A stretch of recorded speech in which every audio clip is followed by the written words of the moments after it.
listeners or chatters are solely the opinions of the original source who expressed them. They do not necessarily represent the opinions of Revolution Radio and freedomslips.com, its staff, or affiliates. You're listening to Revolution Radio, freedomslips.com, 100% listener-supported radio, and now we return you to your host.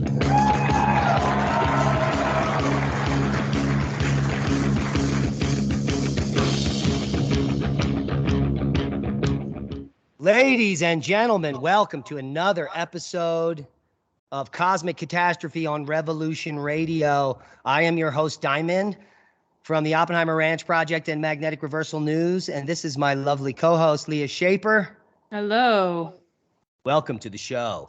Well, today is going to be a doozy. Leah didn't know what we were going to talk about. She did, kind of. I'm fully unprepared for the most part. I'm prepared, so... What do you think happened on April 10th, 208 years ago? I don't know, Diamond. Well, it was the beginning of the year without a summer, and it is the eruption of Mount Tambora. This is the 208th anniversary week of that fantastic eruption, which affected Earth in spectacular ways. And we're going to talk about the Toba catastrophe, is what I told you. But because it's the 208th anniversary of Tambora, what we're going to do is we're going to compare and contrast the Toba catastrophe 74,000 years ago to the year without a summer eruption of Tambora in 2015. It should be a very interesting comparison. Now, just for context, the Tambora eruption, which was in Indonesia, deposited 6 inches of ash on the entire subcontinent of India. And India is nowhere near Indonesia, by the way. So I wonder how much ash was... The ash clearly went around the world from that eruption 74,000 years ago. But we're going to get to that last. So let's get to the 208th anniversary of Tambora. Now, it actually erupted explosively on April 10th, but the eruption began on April 5th, just for context. So it was one of the largest volcanic eruptions ever recorded in modern history. And the volcano is an active stratovolcano that was one of the tallest mountains of all of Indonesia before it exploded and blew its top off. After the event, the height decreased from 14,100 feet to just 10,000 feet. So almost a mile of the top of the volcano was blown off. Just that alone, excluding the eruption itself, is a huge amount of material. Yeah, the explosion, which ejected a volume of approximately 31 cubic miles of ash, was rated at VEI 7. That's pretty high. This is out of a logarithmically based scale of 10. So each time you go up, it's 10 times more powerful. So that's kind of interesting. Now, on a scale of severity not seen since the 1080 AD explosion of Lake Taupo in New Zealand. So that is the VEI 7, the last VEI 7 prior to this one. So that means that they happen, VEI 7s, about every 1,000 years or so, which is good news because we got another 800 years to wait, I guess, as they say. Let's share the screen so that those that are watching tonight can get in on the action. How about that? Okay, can you see where Tambora is in Indonesia now? Yep. Okay, cool. So just for comparison, Mount St. Helens eruption in 1980 was a quarter of a cubic kilometer of material. A quarter of, I mean, that's like nothing. It's like dust in the wind compared to Tambora here, which is 3.1 cubic miles, which is going to be a lot more in cubic kilometers. Jesus, probably 10 cubic kilometers. Pretty massive. So, and you can see there have been, here's the Taupo eruption that we talked about, the other VEI 7. Actually much smaller than Tambora based on this chart. Looks like about half the size. Would you agree? Yeah, maybe even less than that, maybe even a third if you really look at the volume. But Toba and Tambora are much larger than St. Helens, which came in at a meager VEI 5. Even Pinatubo, I think, is listed at VEI 5. That's pretty big compared to St. Helens. That looks like 10 times bigger, the Pinatubo eruption in 91. Yeah. Now, that eruption actually cooled the Earth about a half a degree. So what do you think Tambora would do based on this chart? Exactly. It would give us a year without a summer, and it was a bummer. So the actual eruption occurred between April 5th to its climax on April 10th, and smoke and ash from the event circumnavigated the entire northern hemisphere. Now, the year following the eruption in the northern hemisphere was known as famously the year without a summer, where the average temperatures in the northern hemisphere dropped by over a full degree Fahrenheit due to the resulting dust that was spewed high into the atmosphere. Now, this is an interesting talking point, because if it's a year without a summer and the average global temperature is only dropped by 1 degree, how could that be? Well, I mean, we'd just be talking about a lack of temperature fluctuation, correct? Well, Meaning the seasonal change is less severe. Yeah, but a drop in 1 degree Fahrenheit or even centigrade doesn't mean that the temperature on that day is 1 degree less. Yeah. It's an average for the system. So in certain areas, there's more effect and less effect. And the mid-latitudes were the most affected, and especially with dust. So areas that used to usually get hot didn't get hot at all. Yeah. So in some areas, it was probably 20 degrees colder, even though the average temperature is only 1 degree lower in the entire hemisphere. Right. So this, and what happens when this happens, when you blast all this dust into the air, is a term called volcanic winter. And the volcanic winter of Tambora is going to be minuscule compared to Toba when we get to that. Yeah. I mean, the Toba eruption is unimaginable. Question, did Tambora affect the southern hemisphere, or was it largely the northern hemisphere? Okay, let's read the history here. So the volcanic winter in the northern hemisphere caused crop failures, food shortages, and flooding for most of North America, Western Europe, and parts of Asia, according to historical climatological sources. So according to the sources, it was mostly northern hemisphere, which I would expect from a VEI 7 eruption. Like Tambora, I don't think it went that high in the air. As opposed to as compared to Hunga Tonga that went almost to space. Yeah. Tambora wasn't that. Go ahead. The reason I asked is simply that the Tambora eruption is pretty close to the equator. Yes, indeed. So you would think that it would affect both hemispheres, but as you point out, its reach into the atmosphere plays a role as well. Yeah, if it got up into the stratosphere, it would be easier to mix, but I don't know how high it went. Specifically, I don't think anyone does. It's all estimated because no one took a measurement in 1850. And I was going to say too that surely part of this is the result of lack of records, perhaps. Yeah. Like perhaps we don't have good records from the southern hemisphere for this, and maybe we just don't know.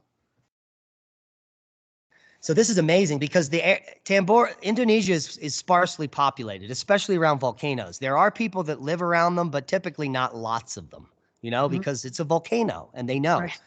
But the death toll from this event was 11,000 from pyroclastic flows alone. So wow. Everyone that was anywhere within 3 or 5 miles simply burned to death. Everyone died. And there was more than 100,000 that died from the resulting food shortages over the following decades. So it wasn't just a year without a summer. It was decades of food shortage. That's crazy. Yeah, it is crazy. In New England, snow fell in July of 1816, and the temperatures reached the 30s. So that's not 1 degree Fahrenheit colder for New England. That would be 50 degrees colder than normal. So that are some historical facts on Tambora, and they don't mention anything about the southern hemisphere. I'm guessing we largely just don't have the information. Right, because the other problem here, right, is when we're talking about a volcanic winter, in this time scale, it happens so quickly that you're not really going to see evidence, let's say, in sedimentation, right? You need super high resolution to be able to see that. So if you don't have any written records about what's actually happening in the southern hemisphere, we may not really know. Yeah, but I would imagine if there was famine and food shortages for up to a decade in the northern hemisphere, something was happening in the southern hemisphere. Right, because that's pretty severe. Yeah, and maybe when we go to break, I'll do a little research on that specifically and see what I can pull up. Mm-hmm. So we're going to compare it to the most powerful supervolcanic eruption in the last 28 million years. And according to this article, this eruption had no effect on human evolution. Isn't that funny? I mean, it's funny just at the level of the idea that you can conclude that from a volcano that erupted 74,000 years ago. Well, and one that may have bottlenecked humanity to just about a few thousand people. Right. So the eruption before Toba, the next largest eruption before Toba, happened about 32 miles from here, and it's the La Garita eruption 28 million years ago. That one is considered, the La Garita caldera eruption is considered the largest eruption ever on Earth. It is? Yeah, and we're going to get to that. It's mind-blowing. They can't even rate it on the VEI index. Wow. What's funny about that too is just this morning when I'm looking at some comparisons of large volcanoes erupting, sort of like what we were looking at in the beginning of the show, the La Garita eruption isn't even mentioned. Ooh, because maybe it's not able to be on the scale. Right. Or maybe it's actually we don't know much larger than any of the Yellowstone eruptions. And quite interesting. So let's talk about Toba, and we'll compare it to the minuscule Tambora. The explosion of the Mount Toba supervolcano, located on the modern island of Sumatra some 74,000 years ago, was Earth's largest eruption since the La Garita caldera 28 million years ago. Now, to give an idea of the magnitude, consider that although the eruption took place in Indonesia, it deposited an ash layer 6 inches thick on the entire Indian subcontinent. It's estimated to have 1,700 cubic miles of rock. 1,700 cubic miles of rock. That is a continent of volume. And now they compare it here to 3 million Empire State Buildings. That's a weird comparison. Why wouldn't you pick something bigger that we can wrap our heads around? Yeah, that's like a state or something rather than a building. Three-dimensional object, the biggest one they could find. So 3 million Empire State Buildings got shot out of the earth. And this eruption formed a crater lake visible from space. Toba eruption was at least 2 magnitudes larger and 10 times more powerful than Tambora. This is considered the largest eruption witnessed by modern humans, and the eruption of Tambora in 1815 was followed by years of unusual chaotic weather in Europe, Asia, and America as the volcanic ash and gases changed Earth's climate. Now, Toba sent 10 times more ash into the atmosphere than Tambora. So imagine the consequences. But there was no effect on human evolution. Well, it gets great here. In 1998, anthropologist Stanley Ambrose made the connection between reduced genetic variability found in modern humans and the Toba eruption. The genetic evidence indicates that 74,000 years ago, the human population suddenly collapsed. The exact cause of this genetic bottleneck is unknown. I mean, no, it isn't. It was the largest. Go ahead. I want to point out that, and I don't know a lot of the details about this, but I I sent you, and maybe we'll get to this. Yeah, we'll get to read it. a bit of a paper that does talk about that. I guess there's some amount of disagreement about when exactly the genetic bottleneck happened, and it also may look like there might have been genetic bottlenecks at other periods of time. And so, like, one group of researchers says that there's a bottleneck around 50,000 years ago and one around like 130,000 years ago. So I don't know if there really is a bottleneck at 74,000 years ago, just because there is some disagreement about that. Yeah, and we'll note that. But the idea that if there really is one at 74,000 and we have no idea what caused that, that's just such a silly conclusion. What a terrible article. Good job, Forbes. The exact cause of the genetic bottleneck is an unknown, but the volcanic winter following Toba eruption could explain the reduced genetic variability. Now, let's compare this to Tambora. Tambora killed wide swaths of people, drought, famine, unrest. It was horrible. This was 10 times the volume, 10 times the strength. Mm-hmm. So you would expect, let's do the math, 400 divide by 10 times the amount of suffering occurred 74,000 years ago. But it had no effect on human evolution. No, and it was probably over 10 times the area. And Tambora affected half the Earth, so the Toba eruption affected 5 Earths.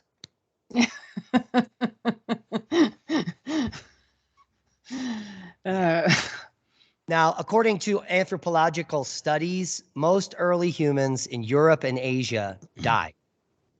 And this is because the climate and the environment suddenly changed. Only a small group of humans with limited genetic variability survived by chance in Africa.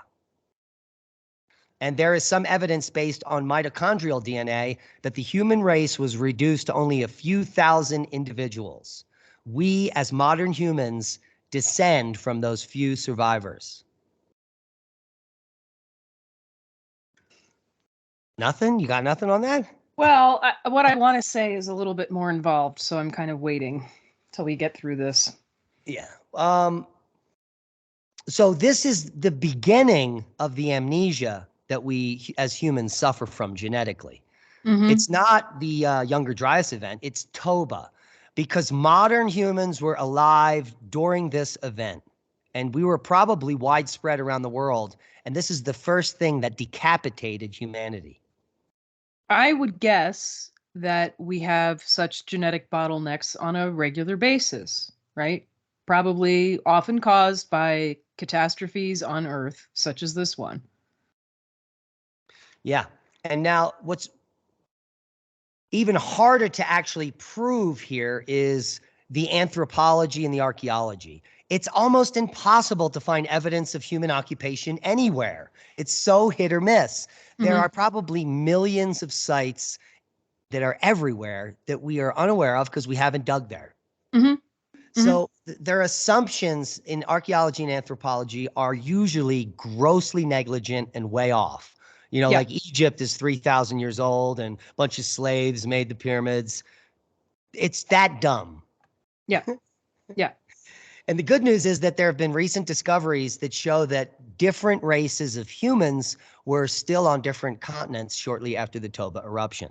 One such discovery of a 65,000-year-old stone tool in Australia was quite a sensation because it means one of two things. Either there were people in Australia that made it, or that shortly after the Toba eruption, those few humans that did make it spread across the country, the world very rapidly. Right. Yeah. I even saw reference somewhere, and I hope this is correct, but that there's some site where they found stone tools below and above the ash layer from this. And I think that was in Indonesia. So maybe some of those people actually made it, which would be really extraordinary, it seems. No, not really. There's a lot of limestone caves in Indonesia. Oh, okay. There's a lot of deep caves with Aboriginal paintings that are 40,000 years old. So the people would have known of these safe places. Right. Especially in a place like Indonesia, right, which is extremely volcanic. Yeah. So all you need, even if 24 people made it, that's it. That's all. That's fine. Right. And then you pass that information to your descendants, and so that they know where to go when this stuff happens. Yeah, the most logical thing is that we were well aware of bad things happening. If you're in Indonesia, the most volcanically active place on Earth, you know about volcanoes. Yeah. Right. Yeah. So I think that lots of humans survive, but just in tiny numbers. So I don't think it was as genetically bottlenecked as you think. I think the genetic diversity remained, and that's what the problem is here. And that's what they said had no effect on human evolution. That's because we weren't wiped off of the planet. Very small clusters of genetically unique people all retained their genetic forms and spread in their, constituent places. That makes sense, right? Yeah, that's what I was going to say. It makes sense that it was just a general overall decline in population, but it doesn't mean that you lost all population in huge areas. You probably had small pockets of people making it everywhere. Yeah. And archaeological digs in India show that there are no significant differences in stone tools fabricated above or below the ash layers of Toba. Mm-hmm. And also, stone tools excavated near the River Sun in central India are similar to stone tools in Near East Australia. Interesting.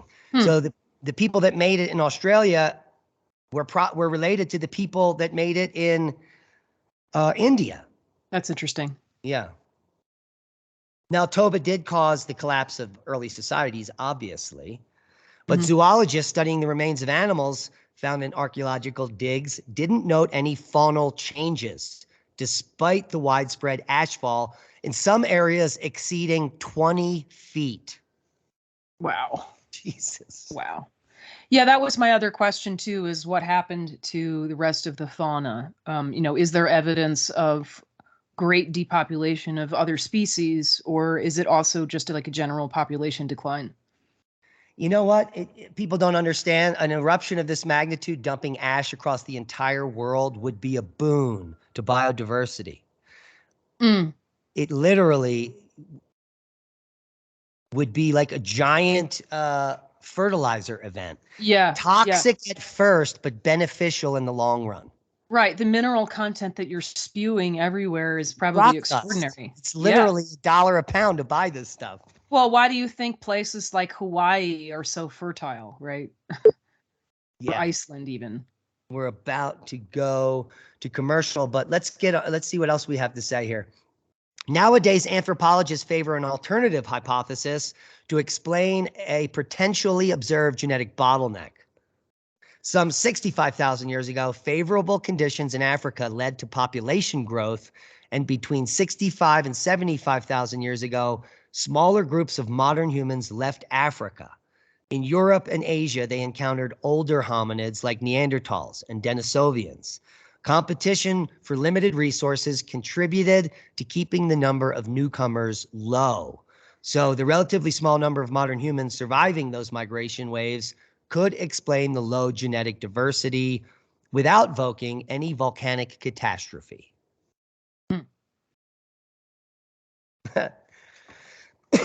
I don't like that idea. Denisovians and Neanderthals, are beating up humans, and that's the idea. I mean, that doesn't... They're not letting us migrate to other areas. I mean, considering that we know that we intermingled also with with those hominids, that doesn't even make sense. No, yeah, exactly. We were having sex with them. Right. All right.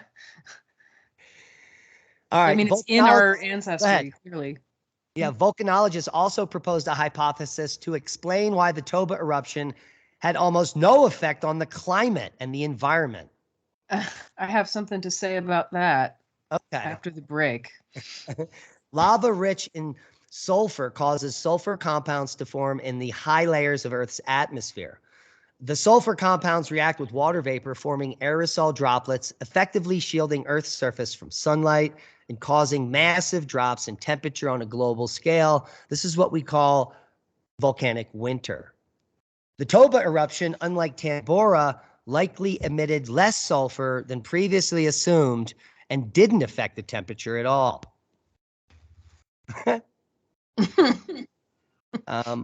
You don't need sulfur to affect temperature. Dust alone will cause the albedo effect. Right. And we'll get to the destruction of the ozone right after the break. That's what I wanted to talk about.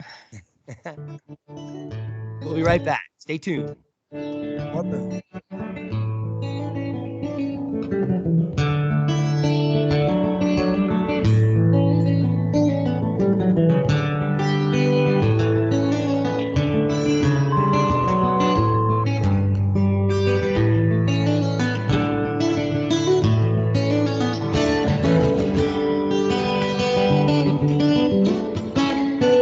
Listening to Revolution Radio at freedomslips.com, and we'll be right back after this message.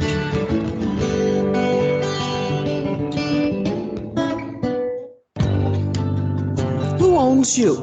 If you're not in control, then someone else is. Join me, Ivy West, for Voices on the Wind, Saturday. I discuss government, health, metaphysics, suppressed science, universal mysteries, little-known incredible facts, alternative energies, and even more than you can imagine. Won't you join us on Revolution Radio Saturdays for Voices on the Wind with me, Ivy West. There are lives in the balance, people under fire, children at the cannons. Because if your head's in the sand, your tail is a target. Thank you for listening to Revolution Radio at freedomslips.com, the #1 listener-supported radio station on the internet. Please help support this station so this battle can continue forward. Revolution Radio!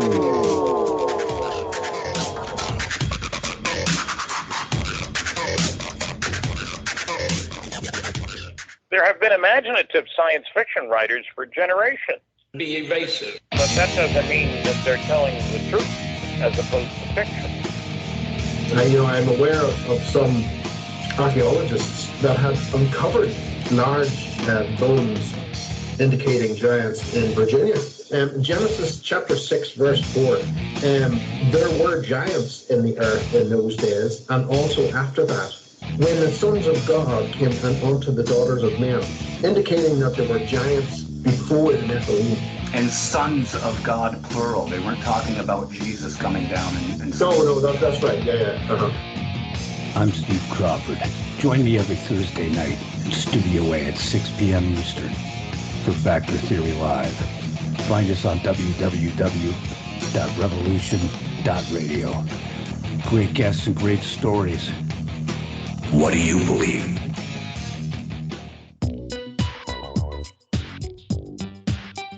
Join me on the Brian Ruhe Show on Revolution Radio, Eastern Standard Time, every Tuesday night from 6 to 8. We talk about the four most vital things, in my view, affecting all of humanity. Number one is UFOs and aliens and their agenda for the advancement of humanity. Number two is the Jewish establishment's control over all aspects of human civilization. Number three, the truth about Adolf Hitler, how he was the opposite of what we've been told. Number four is advanced ancient global civilizations. Join me on the Brian Ruhe Show, Tuesday nights from 6 to 8 on Studio B on Revolution Radio.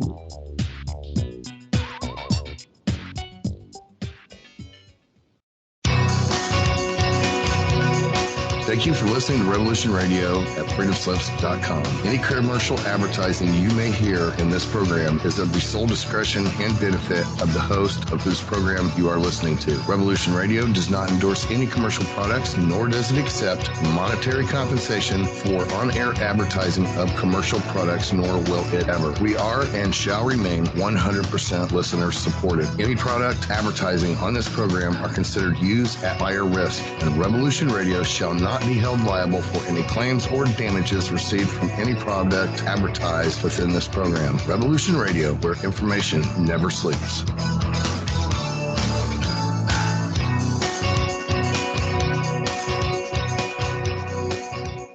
opinions expressed on this radio station, its programs, and its website by the hosts, guests, and call-in listeners or chatters are solely the opinions of the original source who expressed them. They do not necessarily represent the opinions of Revolution Radio and freedomslips.com, its staff, or affiliates.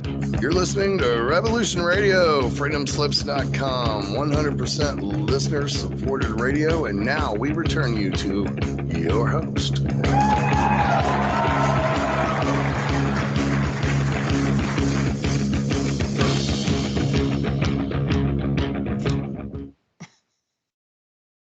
And we're back, and I was muted. I apologize. To the second half of Cosmic Catastrophe, we're talking about the largest eruptions in recent memory and the largest eruptions in ever. We're going to get to ever at the end of the podcast here. Remember to support revolution.radio. That's where you can watch our podcast every Saturday noon Mountain Time in Studio B. And Leah, do you want to tell them about the replays? Yeah, sure. So we have a video replay on Magnetic Reversal News on YouTube every Saturday evening, usually around 7:30 p.m. Mountain Time. That's 9:30 p.m. Eastern.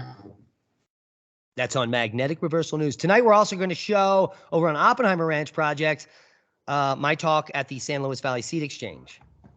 Which I missed out doing with you. Bummer. Boo. All right, let's get back into this cool topic. Can you see the screen?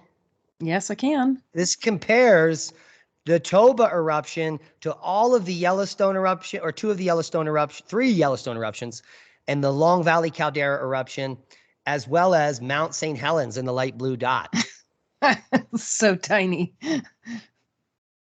So the Yellowstone Mesa Falls would be slightly larger than Tambora.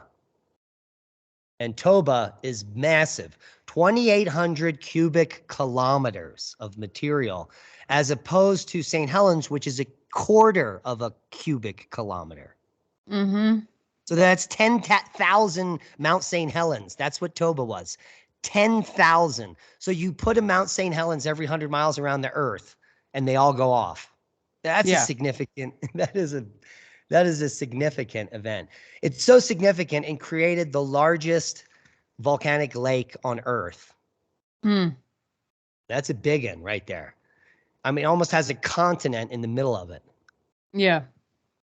Now, the way these super volcanoes erupt is not like a regular volcano that blows its top. For some reason, when you get to VEI 7 and 8, these super volcanoes erupts the entire magma chamber in the Earth gets emptied in a matter of days or weeks.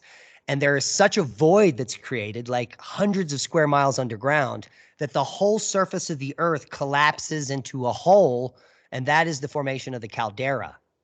Mm-hmm. So the caldera isn't really like the opening where the lava came out. Yeah. It came out somewhere in there, but that's the hole where the lava chamber was that now the crust collapses down on. Mm-hmm. So that's just a little geology. You don't seem that interested in that. I am. I was a little bit distracted because of a technical issue.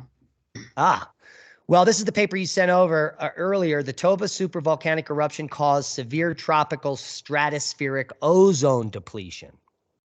Yeah. Yeah, pretty interesting, this paper. Do you want to talk about it? Yeah. So basically, the conclusion that it comes to is that Toba, as the title suggests, created severe ozone depletion in the tropical area. And part of this might have been because it's possible that Toba had a lot of halogens in its eruption. I don't know that we really know that.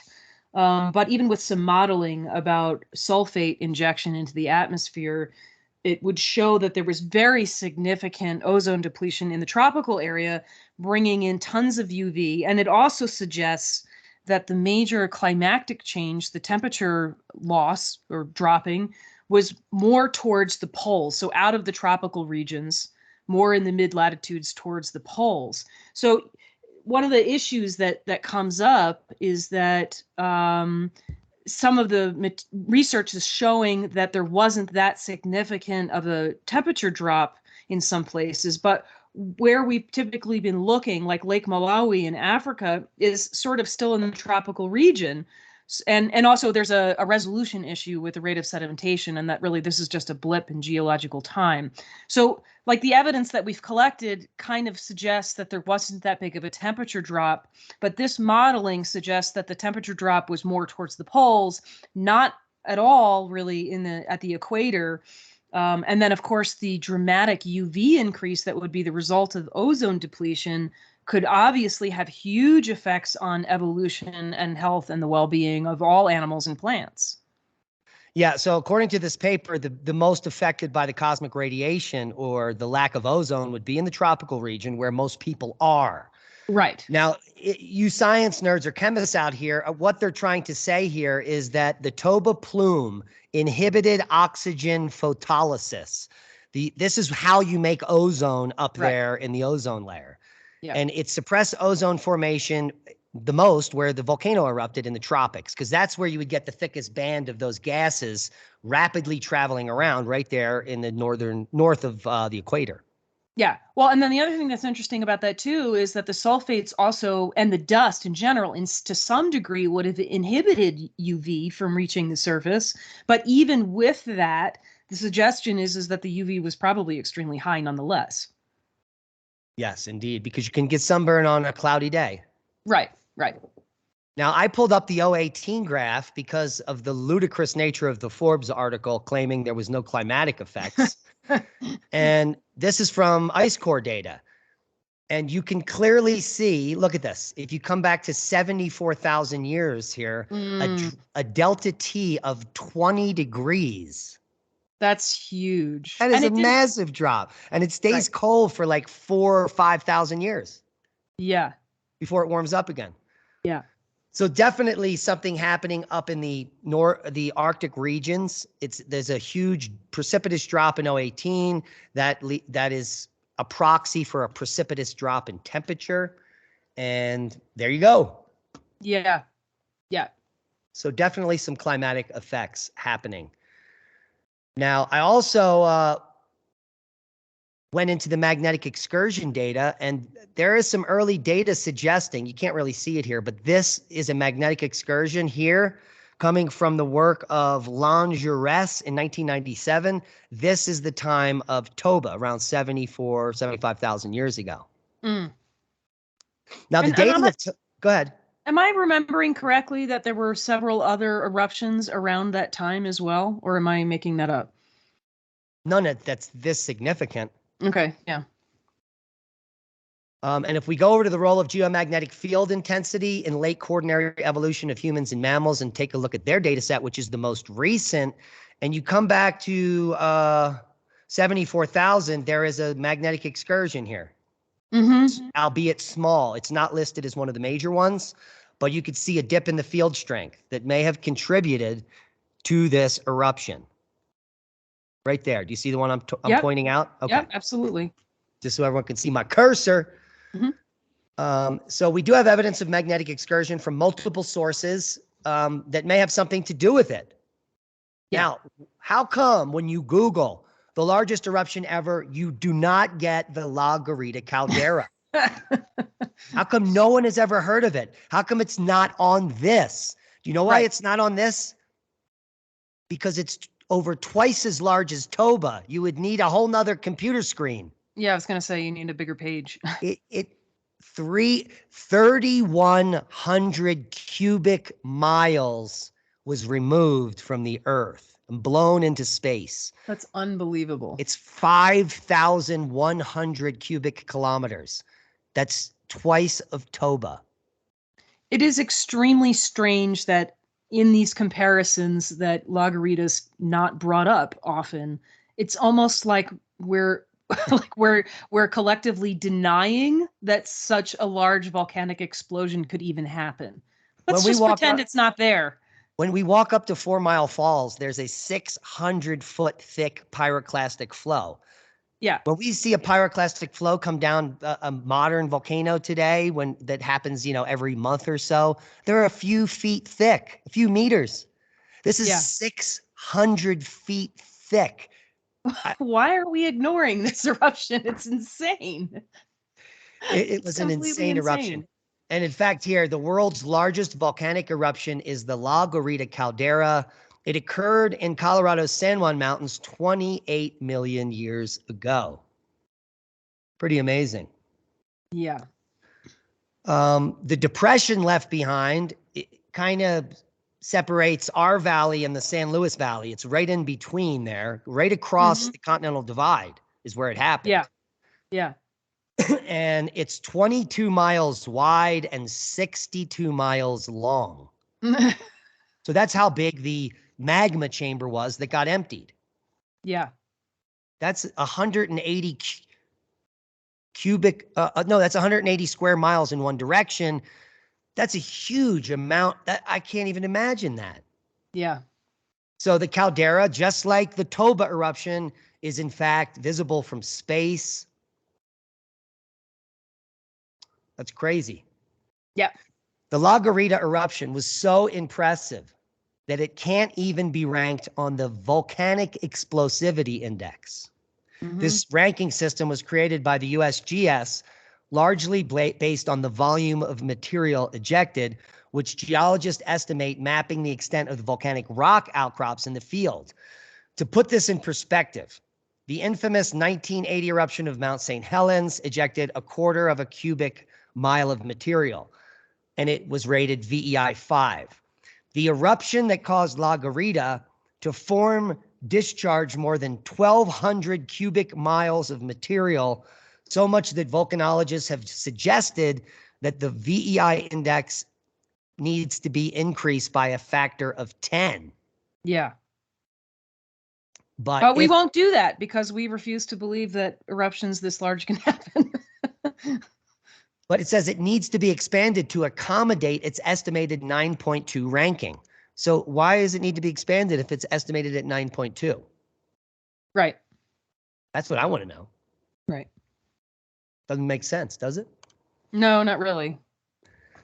So nonetheless, it was a huge eruption. So it would be interesting to go look in the paleontological record for 28 million years ago and see if any mass extinctions were occurring. Right. Or magnetic excursions or reversals. Yeah. All right. So we got 15 minutes to sum it up. Let me stop sharing. So what are your thoughts on these super volcanoes? It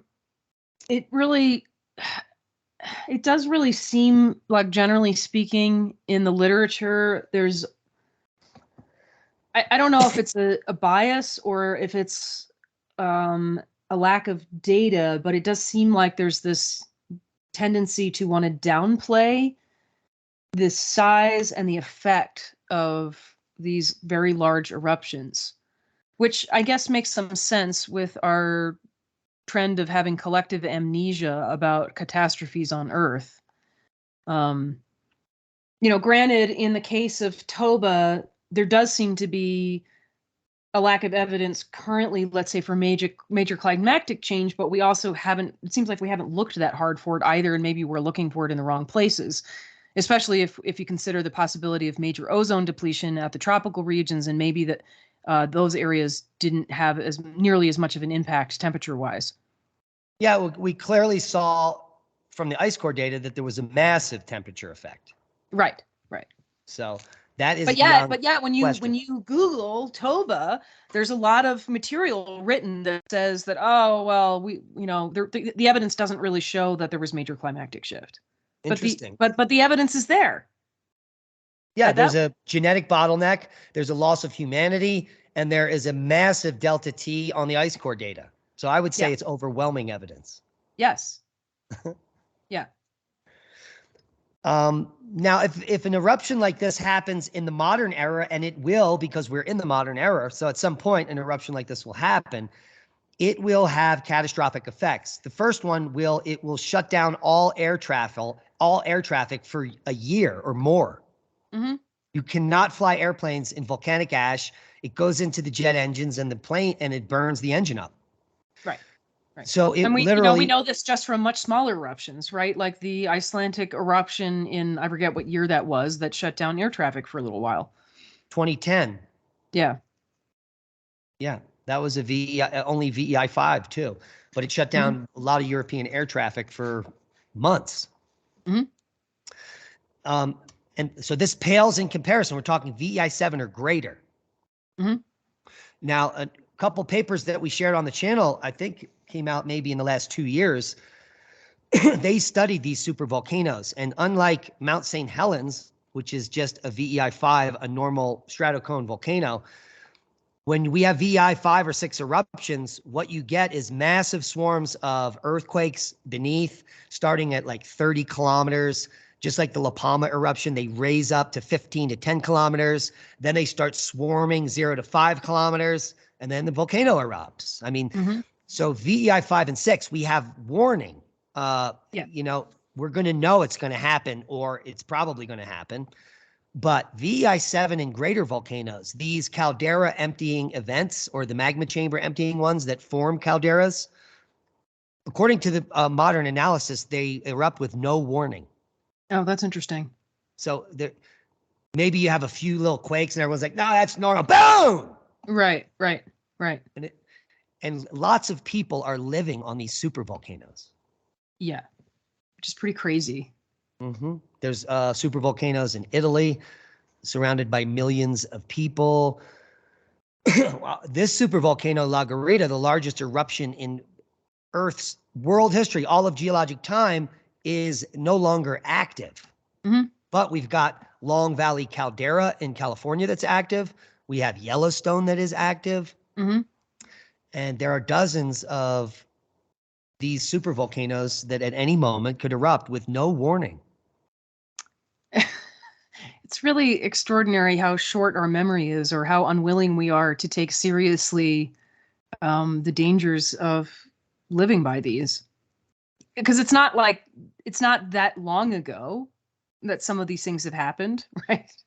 Like even Mount St. Helens, although it is very small by comparison, we still sort of act like these things don't happen. Yeah, and you're allowed to walk right up there even when it's smoking. If you get a permit, you can walk right on the rim, but you can walk on the rim of most active volcanoes. And even in cities like in Indonesia that live below volcanoes, after a catastrophic eruption that wipes out everyone, they come guess back. how many people are living back at the base of Tambora? There are maybe 10,000 people in villages back there, as if everyone didn't die there. Right. It's weird. Well, maybe you figure, well, it's not likely to erupt again anytime soon, so I'm good. Yeah, and that's what the people are banking on in California, right? The big one. Well, I'm dying in 35 years. It'll probably won't happen. Right. That's really not peace of mind. Yeah. I would imagine somehow it enters your psyche and works on you in some negative way. Right. Unless you could just especially because it's something you can actually do something about. You know, you can not live there. You can be prepared in some kind of way. Like I've often said, for all of the things that you and I in building our homestead and ranch are preparing for, all of the possibilities, you know, there's one that I'm always like, you know what? I don't even want to worry about that one. And that's like nuclear war. Because frankly, I don't think I want to live on a planet of people dying from radiation poisoning. I don't really think I want to live through that. So I'm not interested in trying to prepare for that one. But everything else you can do something about. Yeah, indeed. And we just had our first live session for my question and answer, Ask Diamond Anything, at 5.me/diamond. And only 2 people showed up, which was cool because one of them was a dude, Matt, that was at Squatter Man. And this other woman is a sheep farmer out in Texas. And she raised Finnish sheep. And I told her we're getting Icelandic. Yeah. And they're related. She said it's an awesome sheep where you can get fiber, meat, and milk. Finnish is also, is that what you're saying? Yeah, she does Finnish, and she gets up to $500 to $700 per ewe. Wow. Yeah, she's so maybe we should look into Finnish as well. Yeah, but the point was, I was saying to them, people that watch this show, people that listen to the show, people that watch our channels, I want them all to know, if the skies get dark, you can know what happened. If the skies get dark and ash is falling on your cars, it was a supervolcano. Yeah. If the skies get dark and it rains for 40 days, an object hit the ocean. It's that simple. The effects are going to last just as long, maybe a year or more, depending on how big the eruption or the impact was. Mm-hmm. But you'll know what's going on. It's not Armageddon. It's not whatever you think it is. Mm-hmm. It is a specific event that happens on Earth.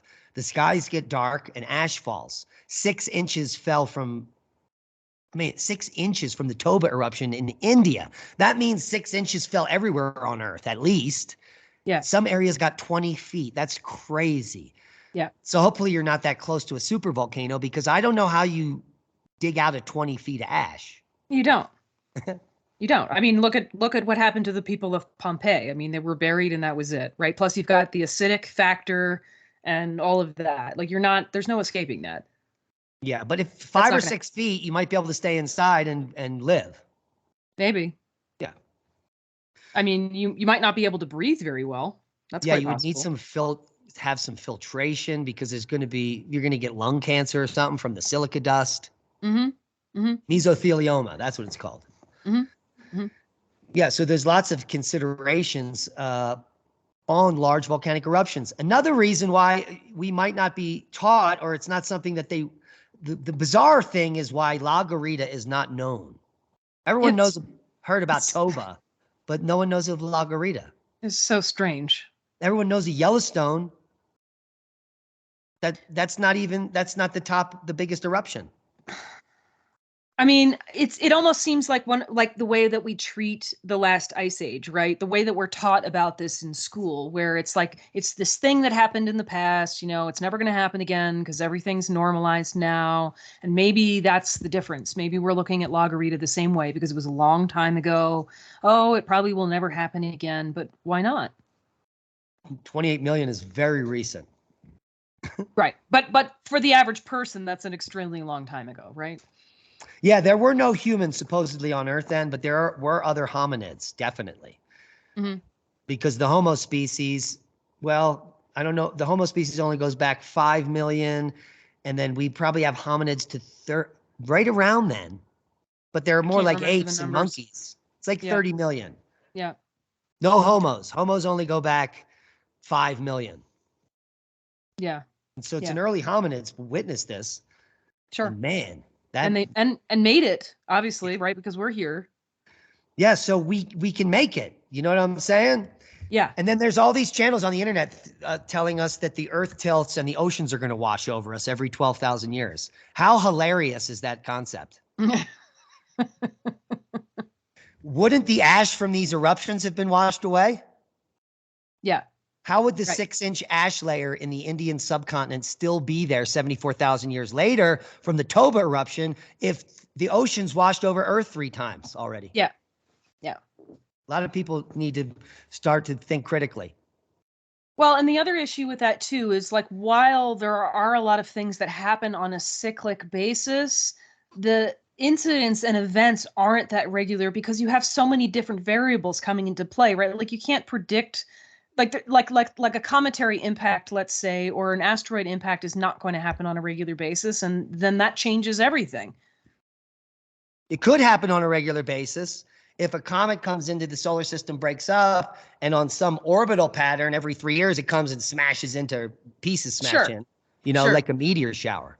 Sure, but even then, a comet is going to be, sort of gradually breaking up all the time. So on a longer time scale, that's not always going to be the case, that there's a possibility of debris that's coming by that might impact Earth. After whatever, like 100,000 years or something, that debris may be gone. And there'll be a peak and then it'll drop off and then there'll be no more cycle. Mm-hmm. Right. Yeah. So these cycles change. The one thing that we do know from the ice core is that there is a pervasive about 104,000 year, some kind of clock cycle that is very catastrophic. And the good news for all you listening is that just happened. That was the Younger Dryas event. That was the 104,000 year cycle. It doesn't happen again for like 80 plus thousand years. Well, that's one of the most extraordinary things about it all, right? Is like despite all of the variables and despite the things that are unpredictable, somehow we are still on some kind of schedule, which is very interesting. And thankfully, we lived through the last big flexure point, which was 12,900 years ago. The bad news, though, as we're coming to the end here, is that we are entering the next ice age. Interglacials last 12,000 years, and our time is up. Now, that doesn't mean that there's going to be 5-mile thick ice up in Canada anytime soon. The shift into glacial max or into full glaciation takes 1,500 years, and most of us won't be alive then. Good show. Holla. Make sure you guys watch on Magnetic Reversal News on YouTube and Oppenheimer Ranch Project, and support Revolution Radio. We love you. Peace.